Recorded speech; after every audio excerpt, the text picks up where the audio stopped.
Hello guys, कैसे हो भाई आप सब लोग। आप लोगों के लिए यार आज के दिन हम लोग जो टॉपिक डिस्कस करने वाले हैं ना, वो है कार्डियक आउटपुट। और ये खेल खत्म वीडियो है, मतलब खत्म है आज। तो यार एग्जाम पॉइंट ऑफ व्यू से जनरली ये जो क्वेश्चन है ये शॉर्ट आंसर में ही आता है, 5 मार्क्स से लेकर के 10 मार्क्स में।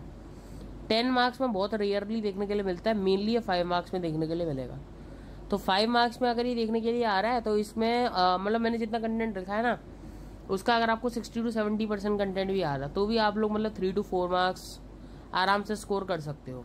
ठीक, और पूरा ही कंटेंट याद है तो मतलब 4 मार्क्स तो मतलब ऑलमोस्ट ये हम लोग गारंटेड है। ठीक है, चलो आ जाओ डेफिनेशन पर बात करते हैं। सबसे पहले the amount of pumped blood into the circulation per minute is called as cardiac output. ठीक है, तो थोड़ा सा ये तो खैर आप लोगों को ही मालूम है कि यार डेफिनेशन बहुत कोई लंबी चौड़ी, बहुत कोई नई डेफिनेशन नहीं है।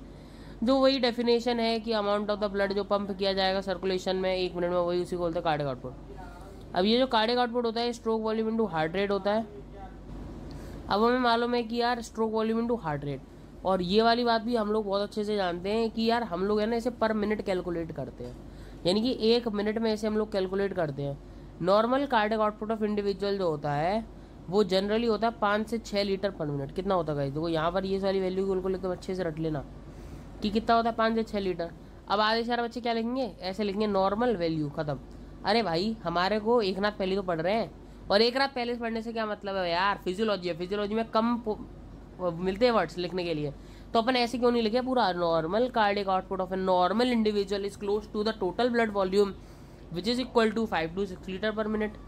सोचो यार, तुमने लाइन गिर दी तुम्हें नंबर मिल जाएंगे, सोचो। तो ये सब चीजें होती है नंबर लेने के लिए। The cardiac output can be regulated by the extrinsic as well as intrinsic. अब ये जो एक्सट्रिंसिक फैक्टर होता है जनरली हार्ट रेट को कंट्रोल करता है, और intrinsic factor generally stroke volume control करता है। तो यार अगर मैं हार्ट रेट की बात करता हूँ, it is primarily governed by the innervation of the heart. किसके द्वारा इसे गवर्न कर सकते हैं हम लोग, हार्ट में किस तरीके की नर्व सप्लाई है उसके द्वारा, यानी कि वेजोमोटर सेंटर और कार्डियक वेगल सेंटर, इनके द्वारा। Vasomotor centre and cardiac vagal centre. वहीं पर ही बात करते हैं स्ट्रोक वॉल्यूम, वो 2 टाइप का होता है, होमोमेट्रिक एंड हेट्रोमेट्रिक। मैं बात करूं अगर हेट्रोमेट्रिक की, तो हेट्रोमेट्रिक में यार एक चीज समझो, हेटेरो मतलब क्या होता है, डिफरेंट, और मेट्रिक का मतलब होता है लेंथ। यानी कि यहाँ पर हम लोग कहीं ना कहीं कार्डियक मसल्स की लेंथ से रिलेटेड, या उनको लेंथ को चेंज करके बात करने वाले। किसकी लेंथ को चेंज करने वाले हैं सर, लेंथ को चेंज करेंगे। किसकी को चेंज करेंगे सर, कार्डियक मसल की लेंथ को चेंज करने वाली बात करने वाले हैं। इसी को शब्दों में तो लिखना है, देखो ना, change in the myocardial contractibility due to changing length. अरे यार तुम अगर ऐसे बोल करके आओगे ना, क्या ही नंबर मिलेंगे। तुम आधे सारे बच्चे क्या करते हैं, फ्रैंक स्टार्लिंग लॉ लिख देते हैं। अरे ऐसे नहीं भाई, पहले ऐसे लिखो, पहले ऐसे फिर बोलो फ्रैंक स्टार्लिंग लॉ, बोलो अच्छे नंबर मिलेंगे नहीं मिलेंगे, इतनी बात पर बिल्कुल मिलेंगे।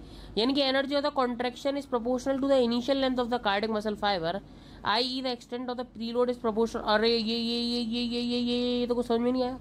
अरे कोई दिक्कत नहीं यार, तुम इधर देखो यार। हार्ट में अगर हम लोग मेनली बात करते हैं तो लेफ्ट वेंट्रिकल कितना ब्लड पंप कर रही है, क्योंकि वही ऑक्सीजनेटेड ब्लड सप्लाई करती है ऑर्गन्स को। तो यार अगर मैं लेफ्ट वेंट्रिकल की बात करता हूँ तो लेफ्ट वेंट्रिकल डायस्टोल के वक्त जितना ब्लड रिसीव कर रही है, क्या उसी को सिस्टोल के दौरान पंप करेगी, और जो वो जितना ब्लड रिसीव करती है उसे क्या बोलते हैं, ईडीवी बोलते हैं। और क्या ईडीवी ही प्रीलोड का काम करेगा।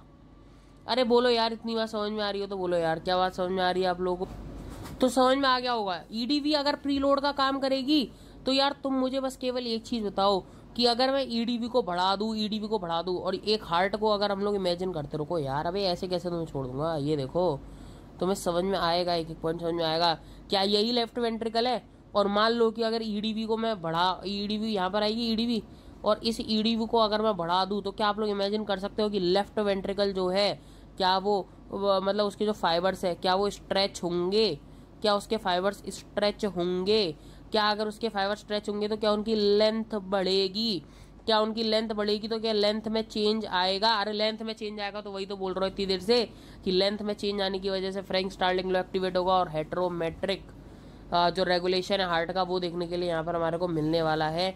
यानी कि अब हम लोग ये वाले सेंटेंस को पढ़ते हैं तो energy of the contraction is proportional to the initial length of the cardiac muscle fibre. मतलब कॉन्ट्रैक्शन से पहले जो लेंथ है उसके ऊपर डिपेंड करता है। और ये जो कॉन्ट्रैक्शन से पहले जो लेंथ है ये कौन डिटरमाइन करेगा?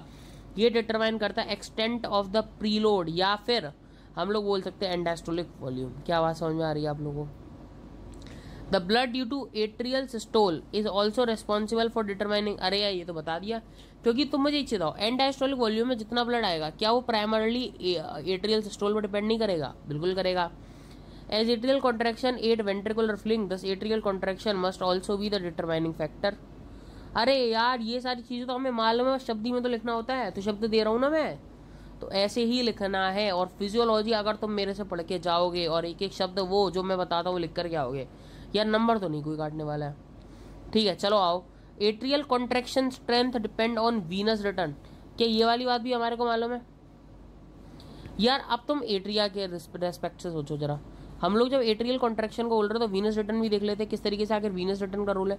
तो यार मान लो, देखो सुनो सीधी बात है, हमारे को फैक्टर यहाँ पर बात करने हैं। तो हमने पहला फैक्टर बात करा प्रीलोड, यानी कि फ्रैंक स्टार्लिंग लॉ वाला बात करा हमने फैक्टर। दूसरा जो फैक्टर है जो हमने बात करा वो कौन सा था? दूसरा जो फैक्टर था वो था ये एट्रियल कॉन्ट्रैक्शन वाला फैक्टर था। समझ में आ रहा है? एट्रियल कॉन्ट्रैक्शन वाला, तो एट्रियल कॉन्ट्रैक्शन। और तीसरा जो फैक्टर है वो एट्रियल कॉन्ट्रैक्शन को डिटरमाइन कर रहा है बेसिकली। समझना मेरी बात, पहला जो फैक्टर है वो किसको डिटरमाइन कर रहा है? डायरेक्टली डिटरमाइन कर रहा है किसको? एट्रियल कॉन्ट्रैक्शन को भी डिटरमाइन करने वाला कोई फैक्टर होगा? यस सर, एट्रियल कॉन्ट्रैक्शन को भी डिटरमाइन करने वाला फैक्टर हम डिस्कस करने वाले वीनस रिटर्न। तो अब यार एट्रियल कॉन्ट्रैक्शन सर हमारे को, यानी कि हमने दो फैक्टर पढ़े, मेन जो दो फैक्टर हैं जो हेट्रोमेट्रिक, मतलब तुम देखो एक चीज समझना, यहाँ पर देखो हेट्रोमेट्रिक में मेन जो फैक्टर है वो तो है फ्रैंक स्टार्लिंग लॉ। और फ्रैंक स्टार्लिंग लॉ में होता है मेन आता है प्रीलोड। प्रीलोड जो है प्रोपोर्शनल है किसके? एंडास्टोलिक वॉल्यूम के। क्या ये वाली बात सही है? और जो एंडास्टोलिक वॉल्यूम है वो प्राइमरली कौन डिटरमाइन कर रहा है कि यार मतलब कितना ज्यादा अच्छा एट्रियल कॉन्ट्रैक्शन है। और एट्रियल कॉन्ट्रैक्शन को कौन डिटरमाइन कर रहा है? Venous return. सर आज समझ में आया कि आखिर किस तरीके से कार्डियक आउटपुट हमारा वीनस रिटर्न पर डिपेंडेंट है। कोई नहीं बताता है, मैं बता रहा हूँ कार्डियक आउटपुट वीनस रिटर्न पर कैसे डिपेंडेंट होता है। अब एट्रियल कॉन्ट्रैक्शन तक तो बात समझ में आती है कि सर हमें मालूम पड़ा कि जो प्रीलोड होता है वो एंडास्टोलिक वॉल्यूम। एंडास्टोलिक वॉल्यूम सर मतलब जितना अच्छा एट्रियल कॉन्ट्रैक्शन होगा उतनी अच्छी एंडास्टोलिक वॉल्यूम होगी। और एट्रियल कॉन्ट्रैक्शन भी डिपेंड करता है वीनस रिटर्न पर। तो वीनस रिटर्न पर कैसे? तो भाई ये देखो, मान लो एट्रिया के अंदर कितना ब्लड आएगा, मान लो इस वाले एट्रिया की बात करते हैं, राइट एट्रिया की, तो इस पर जितना वो ब्लड आएगा जितना वीनस रिटर्न होगा। वीनस रिटर्न मतलब क्या होता है? वीनस रिटर्न का मतलब होता है जो पेरिफेरल वेन्स होती हैं, जो कार्डिक वेन्स, मतलब और साथ ही साथ सेरेब्रल वेन्स, जितनी भी वेन्स है वहां से जितना ब्लड आ रहा है उसे क्या बोलते हैं? Venous blood. और मेनली वीनस ब्लड का मेजर प्रोपोर्शन जो होता है क्या वो लोअर साइड से डिटरमाइन किया जाता है। ठीक है, तो हम लोग बोल सकते हैं कि वीनस रिटर्न इस चीज को डिटरमाइन करेगा। और इस वीनस रिटर्न जो होता है ये बढ़ेगा घटेगा कब? ये चीज इंपॉर्टेंट है ना। तो भाई मान लो कि skeletal muscle pump, skeletal muscle pump क्या होता है? जब स्केलेटल मसल्स के बीच में ये एक मसल, ये एक मसल, इसके बीच में हमारी वेन फंस गई, इनके कॉन्ट्रैक्शन की वजह से क्या होगा? क्या इसमें ब्लड ज्यादा तेजी से पंप होगा? समझ में आया? तो वीनस रिटर्न क्या हो गया भैया? बढ़ गया। थोरेसिक पंप, ऐसे ही हमारे अंदर वेरियस पंप काम करते हैं, ऐसे थोरेसिक पंप होगा। और ऐसे ही होता है कंस्ट्रिक्शन ऑफ द वेन्स, ऐसे ही होता है कंस्ट्रिक्शन ऑफ द वेन्स। ठीक है, मतलब कॉन्स्ट्रिक्शन ऑफ द वेन्स समझ में आ रहा है? यहां पर भी क्या देखने के लिए मिला कि वेन्स कॉन्स्ट्रिक्ट करी, उसकी वजह से ही तो ब्लड ऊपर पंप करा, नहीं करा? बिल्कुल सर। अब हम लोग अगला बात करते हैं, constriction of the when, size of the Venus reservoir. यही मैं थोड़ी सी अंग्रेजी में लिख दी है कि वीनस रिजर्वॉयर का जो डायमीटर है वो क्या हो गया? डिक्रीज हो गया, जिसकी वजह से क्या हुआ? वीनस पूलिंग डिक्रीज हो गई और वीनस रिटर्न क्या हो जाएगा? इंक्रीज हो जाएगा। बोलो अरे तुम इस वीनस पूलिंग वूलिंग याद नहीं रही भाई एंड टाइम पर, ये तो याद रहेगा, size of the Venus reservoir decrease हो जाएगा, जिसकी वजह से क्या होगा? इंक्रीज प्रेशर बढ़ेगा, और इंक्रीज प्रेशर की वजह से क्या होगा? वीनस रिटर्न बढ़ जाएगा। increase in the pericardial fluid decrease the ventricular filling and also decrease ventricular compliance। अब ये वाला पार्ट देखो, ये वाला पार्ट बहुत आसान है। पेरिकार्डियल फ्लूइड समझना पहले इंपॉर्टेंट है। क्या आप लोगों ने पेरिकार्डियम पढ़ा? अरे बिल्कुल पढ़ा सर, पेरिकार्डियम पढ़ा, तो क्या उसके अंदर पेरिकार्डियल फ्लूइड पढ़ा?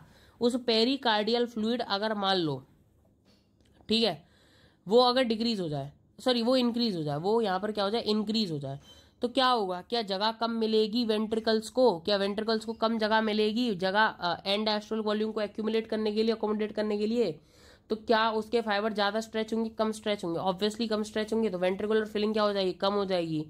तो इससे क्या होने वाला, अल्टीमेटली एंड डायस्टोलिक वॉल्यूम घटेगी, सिस्टोलिक वॉल्यूम घटेगी, कार्डियक आउटपुट भी घट जाएगा। और ये बहुत इंपॉर्टेंट कॉन्सेप्ट है, जाओ पूरे यूट्यूब पर देख लेना, कोई नहीं बताएगा इस कॉन्सेप्ट को, सब लोग पेड़ दे करके सब लोग अलग अलग तरीके से बताते हैं, पर मैंने आप लोगों को बता दिया। और यहाँ पर ये भी याद रखना, वेंट्रिकुलर स्टिफनेस मतलब कि जो वेंट्रिकल्स हैं वो अब आसानी से कॉन्ट्रैक्ट कर पाएंगी, क्या नहीं कर पाएंगे, तो वेंट्रिकुलर स्टिफनेस क्या हो जाएगी, इंक्रीज हो जाएगी। Next factor, homometric regulation. अब मान लो यार होमोमेट्रिक में क्या बताएंगे, same fibre length but change in the myocardial contractility. अब ये जो होगा ये होगा independent of the initial length of the fibre. इसमें होता है कार्डिक इनर्वेशन, इसके लिए मेनली रिस्पॉन्सिबल होती है। The cardiac accelerator action of catecholamines liberated by the sympathetic stimulation is referred to as chronotropic action, where its effect on the cardiac contraction is called as the inotropic action. कुछ समझ में नहीं आया, अब समझ में आएगा। मैंने क्या बोला कि यार देखो होमोमेट्रिक मतलब लेंथ को चेंज नहीं कर रहा है, मतलब कार्डिक इनर्वेशन से रिलेटेड बातें कर रहे हैं, और कार्डिक इनर्वेशन से रिलेटेड बातें कर रहे हैं तो कहीं ना कहीं हम हार्ट रेट को भी वेरी कर सकते हैं। यानी कि होमोमेट्रिक जो रेगुलेशन है कहीं ना कहीं वो हार्ट रेट को भी चैलेंज करता है। ये वाली बात पहली बार समझ में आ रही है, नहीं आ रही है? क्योंकि जब हमने ये वाली बात बोली कि initial length of the fibre change नहीं होनी चाहिए, और एग्जाम्पल में हमने कार्डिक इनर्वेशन बताया, तो क्या कहीं पर बातें इतनी बात क्लिक हो रही हैं कि हार्ट रेट पर बातें जा रही हैं? अरे सर जा रही है तो जान दो, हमारे को तो इस वाले सेंटेंस को समझाओ पहले। यार ये सेंटेंस बहुत आसान सा है, ये यूं कह रहा है कि हमारे को मालूम है कैटेकोलामाइन सिंपैथेटिक एक्टिविटी करते हैं, यानी कि हार्ट रेट को इंक्रीज करने का काम करते हैं। इनको बोलते हैं इसीलिए कार्डिक एक्सेलरेटर। क्या बोलते हैं इनको? इसलिए कार्डिक एक्सेलरेटर। और इस तरीके का जो एक्शन होता है उसे बोलते हैं काइनोट्रोपिक एक्शन। और इसका जो इफेक्ट हार्ट रेट इंक्रीज, यानी कि हमारे को कार्डिक कॉन्ट्रैक्शन पर जो इफेक्ट देखने के लिए मिल रहा है, मतलब कैटेकोलामाइंस की वजह से, काइनोट्रोपिक एक्शन की वजह से जो हमारे को इफेक्ट कार्डिक कॉन्ट्रैक्शन पर देखने के लिए मिल रहा है, उस इफेक्ट को हम लोग कहते हैं आइनोट्रोपिक एक्शन। कहती है समझ में आ गई? और ये वाली बात यहाँ पर लिख भी रही है, सिंपैथेटिक स्टिमुलेशन से हार्ट रेट होती है इंक्रीज, और पैरासिम्पैथेटिक से हार्ट रेट होती है डिक्रीज होती है। कहती है समझ में आ रही है? ये वो फैक्टर है जो भी मतलब सब लोग बता रहे थे, ये गेनोम के फैक्टर है। मैं बोलूंगा कि यार सारे यूं याद रखने हैं, कुछ इंपॉर्टेंट याद रख लेते ना। सबसे पहले male female, female have less cardiac output due to less blood volume. अरे कोई दिक्कत ही नहीं है सर, कोई रीजन पूछेगा फाइवा के अंदर बता देंगे कि सर मेंस्ट्रुअल साइकिल के से ब्लड लॉस होता रहता है। ठीक है चलो आओ, बहुत आसान सा फैक्टर है कि यार सबसे पहली बात ये नो चेंज तो कोई नहीं पूछता, ऑब्वियसली चेंज ही नहीं तो पूछेगा भी नहीं कोई। इंक्रीज कि सर इंक्रीज कब कब हो जाता है, तो यह बहुत जेन्युइन सी बात है कि सर एक्सरसाइज में इंक्रीज हो जाएगा। और अब यार हमारे को जब मेटाबॉलिज्म हाई रखना होता है तब इंक्रीज होता है।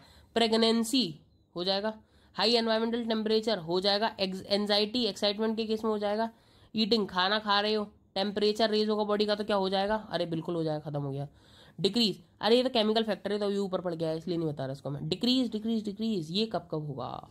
यार तुम मान लो कि तुम खड़े सिटिंग और स्टैंडिंग फ्रॉम लाइंग पोजीशन, तुम सो रहे थे तुम्हें बैठा दिया गया, क्या हो जाएगा? एकदम डिक्रीज हो जाएगा कार्डिक आउटपुट। क्या हो जाएगा? डिक्रीज हो जाएगा। ठीक है, वीनस पूलिंग बढ़ जाती है इसकी वजह से डिक्रीज होता है। चलो कभी और वीडियोस पर लेकर के आते हैं, ब्लड प्रेशर का इफेक्ट लेकर के आते हैं एक बार हम उस पर, क्या नाम है, चेंज ऑफ द पोस्चर पर, तब बताएंगे इसको। ठीक है, और अच्छे से। रैपिड अरिथमियाज, हार्ट डिसीज, तो ये तो यार याद रखने पड़ेंगे, डिक्रीज का होता है। डिसीज वगैरह केस में होता है, हार्ट डिसीज हो गया, अरिथमियाज हो गए, इनमें होता है। ठीक है, अब ये वाला जो टॉपिक है ये थोड़ा सा मतलब क्या होता है कि स्कोर कराने वाला टॉपिक है कि मान लो अगर आपको इतना सब कुछ याद रहेगा तो आप चाहो तो इसे थोड़ा सा इसमें बस हेडिंग डाल करके आ सकते हो, direct Fick method and dye dilution method. ठीक है, बस इतना डाल करके भी आ सकते हो। पर अगर यार तुम्हारा नहीं, हम तो सर इसको भी लिख करके आएंगे, तो समझ लो केवल ये कोई इतना ज़्यादा सिग्निफिकेंस वाला टॉपिक नहीं है, पर तभी समझो। Methods of measurement of the cardiac output, अच्छी किताबों के अंदर दो मेथड दे रखे, डायरेक्ट फिक मेथड और एक दे रखा डाई डाइल्यूशन मेथड। अब इंपॉर्टेंट जो होता है इसमें सबसे पहले आता है डाई डाइल्यूशन। पहले मैं डाई डाइल्यूशन बताता हूँ फिर डायरेक्ट फिक बताता हूँ। तो डाई डाइल्यूशन मेथड के अंदर हम लोग क्या लेते हैं, एक रेडियो एक्टिव डाई को लेते हैं, उसे कन्वीनियंट वेन के अंदर डालते हैं, वो कन्वीनियंट वेन से डाई जो हार्ट के पास जाएगी, और हार्ट के पास जाएगी तो dye start coming to the arterial blood, और ये फिर जो डाई तो वो आर्टेरियल ब्लड के अंदर आना चालू हो जाएगी, आर्टेरियल ब्लड के अंदर वो डाई आना चालू हो जाएगी। तो क्या डाई हमारे कहाँ पर आना चालू हो जाएगी? आर्टेरियल ब्लड के अंदर चालू होना। अब हम क्या करेंगे, इंजेक्शन लेंगे और डाई को निकालना चालू करेंगे। सैंपल निकालो, कंसंट्रेशन को मेजर करते चलो। 5 सैंपल तक हमने निकाल लिए क्या, उसमें से टोटल सैंपल जितने हमने निकाले वो देखो, और total number of time sample collected, मतलब मान लो ऐसे मैंने 5 सैंपल तो 5 रखेंगे, 4 सैंपल निकाले तो 4, कई लोग 6 भी निकालते तो 6 भी रखते हैं, ठीक है। और मतलब जैसे कि सैंपल में जो भी वैल्यूज आ रही हैं उनको वैल्यूज को एडिशन करना है, मीन वैल्यू निकल जाएगी क्या, मीन कंसंट्रेशन निकाल लो। ये रहा फॉर्मूला, प्यारा सा फॉर्मूला है, इसको याद रख लो भाई। Cardiac output is equal to initial volume dye injected upon में mean concentration to time. Time क्या है, the dye appear for the first time into 60। इससे क्या निकल जाएगा आपका। पर मैं कहूँगा कि यार क्यों इतनी मेहनत करनी, बस डाई डाइल्यूशन मेथड लिखना, बोलना एक रेडियो एक्टिव डाई को यूज़ करते हैं। रेडियो एक्टिव डाई जो होती है वो आर्टियल ब्लड के अंदर आती है, आर्टियल ब्लड से हम सैंपल्स कलेक्ट करते हैं, उन सैंपल्स की मदद से हम लोग क्या करते हैं, मीन कंसंट्रेशन निकाल करके हम लोग क्या मेजर कर सकते हैं कार्डियक। इतना लिख देना ना, जरूरत ही नहीं पूरा फॉर्मूला लिखने की, अरे कोई नहीं पूछना, डायरेक्ट क्विक मेथड लिखे आओगे बस के काफ़ी है। पर नहीं सर, हम तो लिख कर आएंगे। तो भाई cardiac output is equal to oxygen consumed in 1 minute. 1 minute में जितना ऑक्सीजन कंज्यूम कर रहे हो तुम, 1 मिनट में जितना ऑक्सीजन तुम कंज्यूम कर रहे हो अपॉन आर्टेरियो वीनस ऑक्सीजन डिफरेंस। समझ में आया, आर्टेरियो वीनस ऑक्सीजन डिफरेंस। और आर्टेरियल ब्लड कहाँ से लेना है, कन्वीनियंट आर्टरी चूज कर लो। और अगर मैं बात करता हूँ वीनस ब्लड की, तो वीनस ब्लड के लिए हमारे को पल्मोनरी आर्टरी, तो क्या करेंगे, कैथेटर डालेंगे। कहती बात समझ में आ गई गाइस। अगर अब इतनी बात समझ में आ गई है तो यार ये समझ लो कार्डियक आउटपुट के अंदर आप लोगों ने बहुत अच्छे नंबर पक्के कर लिए। मतलब अगर आपका क्वेश्चन है तो भाई तुम 3.5 से 4 नंबर मान के चलो। इतना लिख जाओगे ना भाई, मैं बता रहा हूँ तुम्हारे को कोई नहीं रोक पाएगा। और तुमने अगर ये फॉर्मूला होना है फिर तो 4 नंबर जाओ, क्योंकि फॉर्मूले याद नहीं होंगे। Initial volume dye injected upon concentration, जो मीन कंसंट्रेशन ने निकाली, अपॉन टाइम जो जब डाई पहली बार अपीयर हुई, इंटू 60। वैसे आसान है, कोई दिक्कत वाली बात नहीं है। अगर तुम इसे 2 बार भी बोलोगे ना, जैसे कि cardiac output is equal to initial volume dye injected upon concentration, mean concentration, ध्यान रखना शब्द क्या है, mean concentration into time at which the first it appears in the circulation into 60। Clear है। तो यार यही एक तरीका है। और मैं बता रहा हूँ, तुमने अगर इतना पोर्शन जितना मैंने आपको बताया उतना अगर आपने लिख दिया भाई साहब गजब, मतलब नंबर तो कोई नहीं रोकने वाला है। बोलो समझ में आई कितनी बातें। तो यार अगर आप लोगों को वीडियो पसंद आई हो तो आप लोगों को वीडियो को बस करना होता है यार, एक ही काम, लाइक करना होता है। इस वीडियो को कर देना अपने फ्रेंड्स को शेयर, ताकि उन लोग भी अच्छे नंबर ला सके। और साथ ही साथ कर देना है चैनल को सब्सक्राइब, ताकि आपको और ऐसी वीडियोस मिल सके। यार मेरे को तो मोटिवेशन मिलना चाहिए ना भाई।